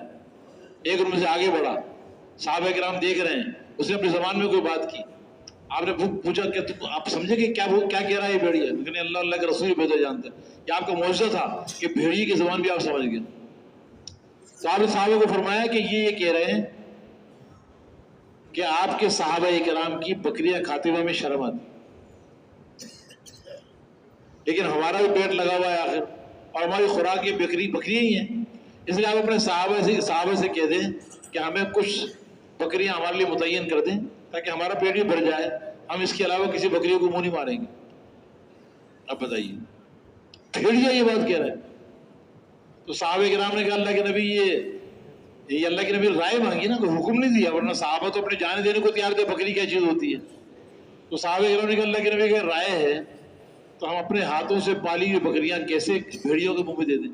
ہمارا دل نہیں مانے، کیونکہ بکری والوں کو بکریوں سے بڑی محبت ہوتی ہے، ان کی خدمت بہت کرتے ہیں نا، وہ بڑی محبت ہوتی ہے. کیسے اپنے ہاتھ سے، تو بچوں کی طرح سمجھتے ہیں ان کو. تو اللہ کے نبی اپنے ہاتھوں سے بھیڑیوں کے منہ میں کیسے دے دیں اپنی بکری؟ تو آپ نے فرمایا کہ پھر اپنی بکریوں کی خود حفاظت کرو، اور بھیڑیوں سے کہا بھی تم اپنی خوراک کھا لیا کرو. بھیڑیوں کو اللہ نے تابع کیا، ہواؤں کو اللہ نے تابع کر دیا. حضرت عمر رضی اللہ تعالیٰ عنہ جمعے کا خطبہ دے رہے مدینے میں، اور حضرت ساریہ شام میں کفار سے لڑ رہے ہیں، بہت لمبا فاصلہ ہے. تو اللہ نے ان کی کرامت کو ظاہر کیا، اور انہوں نے دیکھا کہ حضرت ساریہ لڑ رہے ہیں اور دشمن پیچھے سے حملہ کرنے والا ہے. فرمایا یا ساریہ الجبل، اے ساریہ پہاڑ کی اوٹ لو، کہ پہاڑ کی طرف دشمن آ رہا ہے. تو حضرت ساریہ نے کی آواز بغیر اسپیکر کے، اسپیکر بھی نہیں تھا اس زمانے میں، حضرت عمر رضی اللہ عنہ کی آواز ہوا نے حضرت ساریہ تک شام میں پہنچا دی. اور حضرت ساریہ نے ایسے آواز سنی جیسے پیچھے سے حضرت عمر آواز لگا رہے ہیں کہ ذرا پہاڑ کی طرف دیکھو، پہاڑ کی اوڑھ لو، وہاں شاید دشمن حملہ کرنے والا ہے. انہوں نے پیچھے مڑ کے تو دیکھا دشمن قریب آ گیا تھا، تو انہوں نے پھر کے مقابلہ کیا تو دشمن پہ غالب آ گئے. ہواؤں کو اللہ نے ان کے تابع کر دیا. یہ کب ہوا؟ جب یہ انسان بنا. یہ انسان ان صفات کا حامل، ان صفات سے مزین ہوا جو صفات اللہ تعالیٰ اپنے بندے میں دیکھنا چاہتا ہے. یہ زندگی ساری دنیا کے اندر لے کے جانی ہے، پوری دنیا والوں کی زندگی پہ لانا ہے.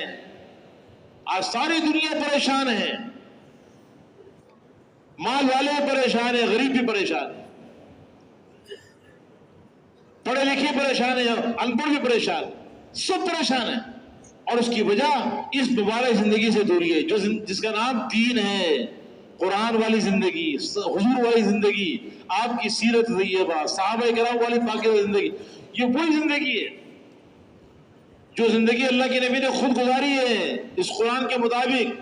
صحابہ کرام کو اس پہ چلایا ہے، صحابہ کرام کے طور پہ چلے ہیں، اور اللہ کی غیبی تائید اپنی آنکھوں سے دیکھی ہے انہوں نے. انفرادی اللہ کی مدد بھی آئی، اجتماعی اللہ کی مدد بھی آئی. اللہ نے تھوڑے لشکروں کو بڑے لشکروں پہ اللہ نے غلبہ دے دی. 313 صحابہ کرام، 1000 مسلح کافروں پہ اللہ نے غلبہ دی. اللہ کی غیبی مدد آئی. ہر میدان میں اللہ نے مسلمانوں کو غلبہ عطا فرمایا اور کافروں کو اللہ نے مغلوب کیا، اور اللہ نے دنیا میں دکھایا ساری دنیا کے انسان والوں کو کہ دیکھو یہ زندگی جو نبی لے کر آیا ہے، اس زندگی کو جو اپنائے گا یہ کامیاب ہوگا۔ پیسے والے کامیاب نہیں ہوں گے، اسباب والے کامیاب نہیں ہوں گے، اس زندگی کے بغیر کوئی دنیا میں کامیاب ہو نہیں سکتا۔ تو میرے محترم دوست بزرگوں، ہمیں اللہ تعالیٰ نے حضور پاک علیہ السلام کو امتی بنایا ہے، حضور صلی اللہ علیہ وسلم کے کام والا بنایا ہے۔ ہمارے نبی آخری نبی ہیں، آپ خاتم النبیین ہیں، آپ کے بعد اب کوئی نبی آنے والا نہیں ہے، اس لیے آپ والا کام، آپ والی محنت، آپ والی ذمہ داری اب اس امت تک منتقل کر دی گئی ہے۔ اس لیے ساری کی ساری امت من حیث الامت یہ حضور اکرم صلی اللہ علیہ وسلم کے کام والی ہے۔ تجارت، زمیندارہ، ملازمت، یہ دنیا کے جتنے اسباب ہیں یہ ہماری ضروریات ہیں، یہ گزارے کے لیے ہیں، ان میں بھی اللہ کے احکامات کو پورا کرنا ہے نبی کے طریقے پر۔ یہ ہمارا مقصد زندگی نہیں ہے، کھانا کمانا ہمارا مقصد زندگی نہیں ہے۔ ہمارا مقصد زندگی اللہ کے کلمے کو دنیا میں بلند کرنا، اللہ کے دین کو دنیا میں زندہ کرنا ہے۔ ساری انسانیت کی خیر خواہی اور ہمدردی اور شفقت اور ہدایت کی طلب لے کر ان کے پیچھے مارے مارے پھرنا، ان کی فکر کرنا اور سارے انسانوں کو جہنم کے راستے سے بچا بچا کر جنت کے دروازے پہ لے کے جنت میں لے جانے کی محنت کرنا، یہ ہمارا کام ہے۔ آج کم قسمتی سے ہم نے ضروریات کو مقصد بنا لیا اور آج اپنے کام کو ضرورت کے درجے میں نہیں رکھا، آج اپنے کام کو بھول گئی امت، اور اس کام کو بھول جانا یہ سب سے بڑی ہلاکت کا ذریعہ ہے۔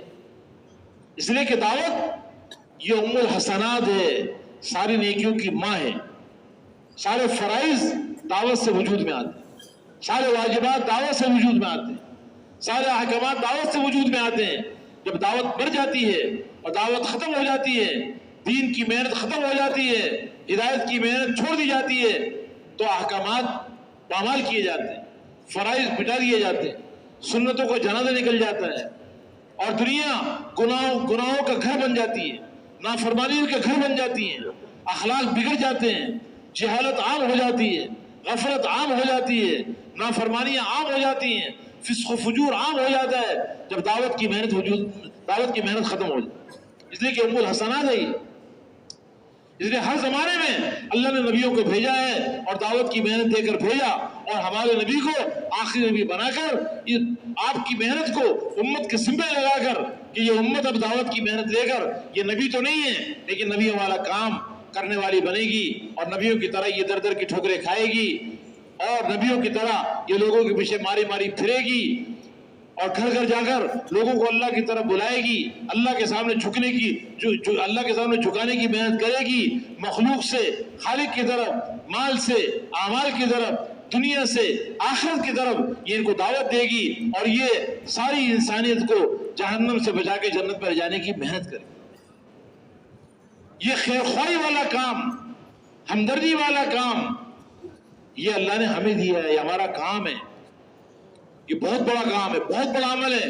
یہ ہمدردی، خیر خواہی، کسی کا بھلا چاہنا، کسی کو ہلاکت سے بچا لینا، یہ تو اتنا بڑا کام ہے کہ ایک چونٹی نے خیر خواہی کی۔ جب سلیمان علیہ السلام کا لشکر وہاں سے گزرنے لگا چونٹیوں کی وادی سے، تو ایک چونٹی نے دیکھا کہ یہاں سے گزر رہے ہیں بڑے بڑے جسم والے ہیں، ہم تو چھوٹے چھوٹے جسم والے نظر بھی نہیں آئیں گے، یا ان کے پاؤں کے نیچے روندے جائیں گے، ہماری ساری قوم ہلاک ہو جائے گی۔ تو چونٹی کو اپنی قوم کی خیر خواہی کا جذبہ اٹھا، اس نے فوراً ایک جملہ کہا، ارے چونٹیوں اپنے بلوں میں چلے جاؤ، ایسا نہ ہو کہ سلیمان علیہ السلام اس کا لشکر یہاں سے گزرے اور تمہیں اپنے پاؤں کے نیچے رون ڈالے، ان کو پتہ بھی نہ چلے اور تم سارے ہلاک ہو۔ یہ خیر خواہی کا جملہ ایک چونٹی نے اپنی زبان میں کہا، اللہ اتنے خوش ہوئے، اس چونٹی کا ذکر اللہ نے قرآن میں کیا۔ حالانکہ چونٹی کی کیا حیثیت ہے؟ ان کے بولوں کا ہی ذکر اللہ نے اپنے قرآن میں کیا. اس چوٹی کا نام ہی سورہ نمل چوٹی کے نام پر رکھا گیا.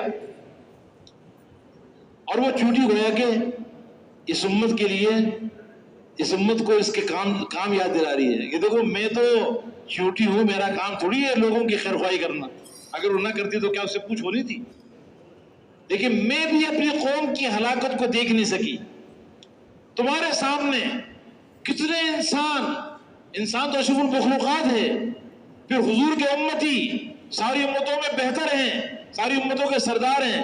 اس امت کے کتنے نوجوان، اس امت کے تاجر، زمیندار، مرد، عورتیں، بچے کتنے اللہ کے احکامات کو توڑ رہے ہیں اور یہ اپنی دنیا اور آخرت برباد کر رہے ہیں، دنیا اور آخرت میں ناکام ہو رہے ہیں، ذلیل ہو رہے ہیں.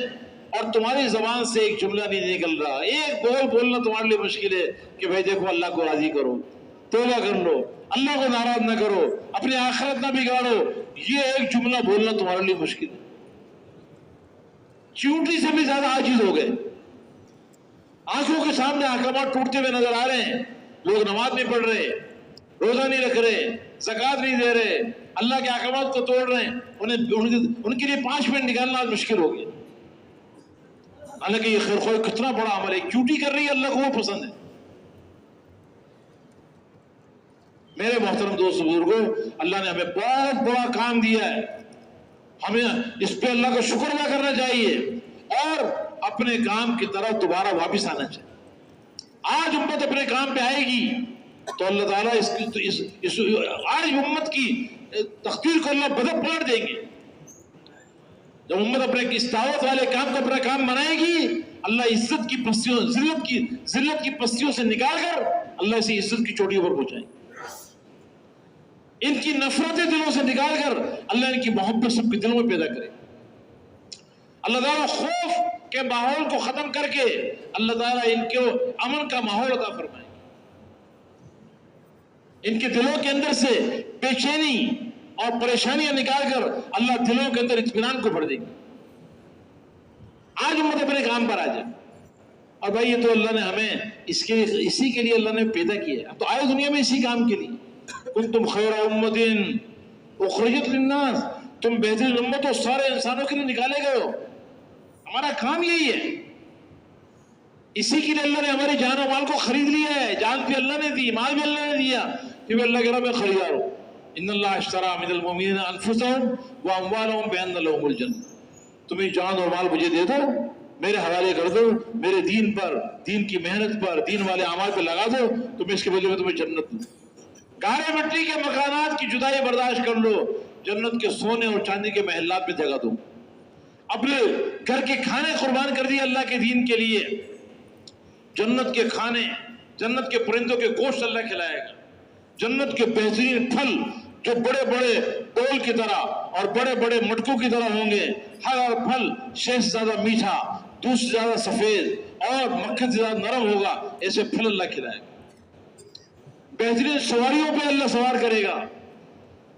جنت کی سواریاں وہ یاقوت کی بنی ہوئی اونٹنیاں، سفید چمکدار اونٹنیاں یاقوت کی بنی ہوئی، اور اتنی تیز چلیں گی کہ ایک قدم وہاں جا کے لگے گا جہاں تک انسان کی نگاہ جاتی.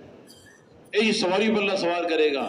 اور جنت کی حوروں سے اللہ نکاح کر دے گا جنہیں اللہ نے خود بنایا ہے، جن کی تعریف اللہ اپنے قرآن میں کر رہا ہے.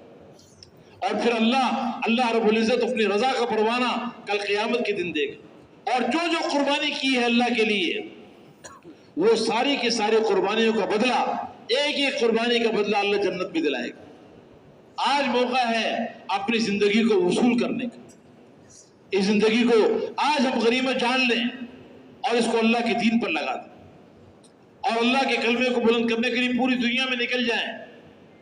صحابہ کرام کی طرح. صحابہ کرام رضی اللہ تعالیٰ عنہ اجمعین بڑے عقل مند تھے، بہت سمجھدار تھے. اس لیے دنیا میں وہ دنیا کے بن کے نہیں رہے، آخرت کے بن کے رہے. اور انہوں نے اپنی جان و مال کا سودا کیا، اللہ کے ساتھ تجارت کی بہت بڑی، اور جان و مال کو قربان کیا. دنیا کے اندر کم سے کم دنیا پہ کم سے کم ضروریات سے گزارا کر کر کے آخرت کے لیے توشہ بنا بنا کر اور آخرت والے اعمال تیار کر کے ان اعمال کو دنیا میں عام کرتے ہوئے انسانیت کو جنت کے راستے پہ لے جاتے ہوئے محنت کرتے کرتے پوری دنیا میں پھیل گئے. مکے اور مدینے میں 13-14 ہزار کی قبریں صحابہ کرام کی، 1 لاکھ سے زیادہ صحابہ کرام دنیا کے ملکوں میں جا کے ان کی قبریں بنی. تو وہ اللہ نے آج ہمیں موقع دیا ہے، ہم بھی نیت کریں، عزم کریں کہ انشاءاللہ اب ہم نے حضور پاک علیہ السلام والے کام کو اپنا کام بنانا ہے. ہم تاجر، زمیندار، ڈاکٹر، انجینئر سمجھ کے زندگی نہیں گزاریں گے.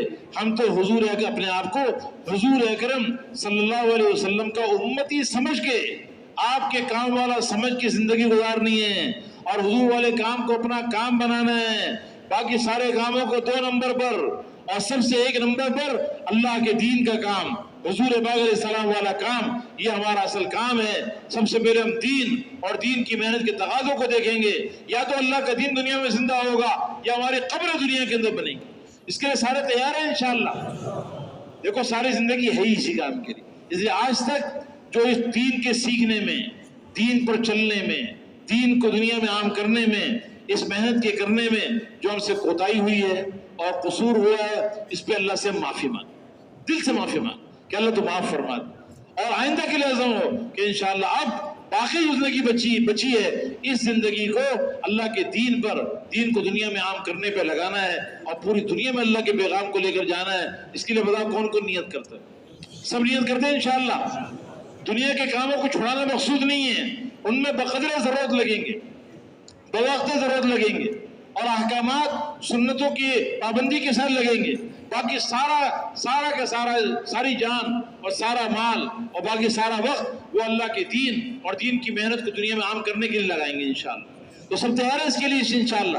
اب اس کے لیے بتاؤ بھائی، اس مجمع میں دیکھو کوئی بھائی اٹھے نہیں اس کے علاوہ، ابھی تقاضا چلے گا.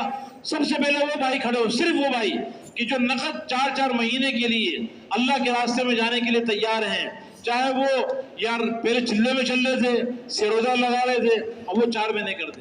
اس کے علاوہ رائے شہر اور آس پاس سے شب جمعہ کے لیے جو مجمع آیا ہوا ہے، یہ مجمع اس میں جس کے 4 مہینے نہیں لگے، یہ اللہ کے وعدوں پہ یقین کر کے کھڑے ہو جائیں کہ ہم نقد 4 مہینے کے لیے تیار ہیں. کھڑے ہو جائیں، کھڑے اور کوئی بھائی کھڑے نہ ہو. نقد 4 مہینے، نقد 4 مہینے بھائی، نقد 4 مہینے. اور کھڑے ہو جائیں، اور کھڑے ہو جائیں. یہ خاص طور پر جو شب جمعہ میں آئے ہوئے، ایک تو مجمع نکلا ہوا، یہ بھی ارادہ کرے 3 دن سے 4 مہینے، 10 دن سے 4 مہینے، چلنے سے 4 مہینے، اور جو صرف شب جمعہ کے لیے آئے ہیں یہ بھی 4 مہینے کے ارادہ کرے. اور کھڑے ہو جائیں، اور کھڑے ہو جائیں. اچھا جو چلنے کے لیے تیار ہیں وہ بھی کھڑے ہو جائیں. چلنے کے لیے نقد اللہ کے راستے میں. اب انتظار کرنے کا وقت نہیں ہے، زندگی کا کوئی بھروسہ نہیں ہے. اور کھڑے ہو جائیں، اور کھڑے ہو جائیں، اور کھڑے ہو جائیں. اللہ تعالیٰ حضرات کے ارادوں کو قبول فرمائے، استقلال کی کرامت عطا فرمائے. اللہ آپ کا اور ہمارا عشر حضور پاک علیہ السلام کے عطا فرمائے. آپ کی جان و مال میں اللہ برکت عطا فرمائے. تشریف رکھیے، بیٹھ جائیں. اب آپ نے نیت کر لی ہے، ارادہ بھائی بیٹھ جاؤ. جانا نہیں ہے بھائی، جانا نہیں ہے، جاؤ نہیں بھائی، بیٹھ جاؤ. جگہ ابھی 2 منٹ لگیں گے، بیٹھ جائیں. جلدی سے بیٹھ جاؤ، بٹھا لو باقی ساتھیوں کو. آپ نے ارادہ کر لیا نقد جانے کا. اب آپ حضرات کی اپنی ذمہ داری ہے، ہمیں آپ پہ اعتماد ہے کہ انشاءاللہ آپ جیسے کھڑے خود ہوئے ہیں ایسے خود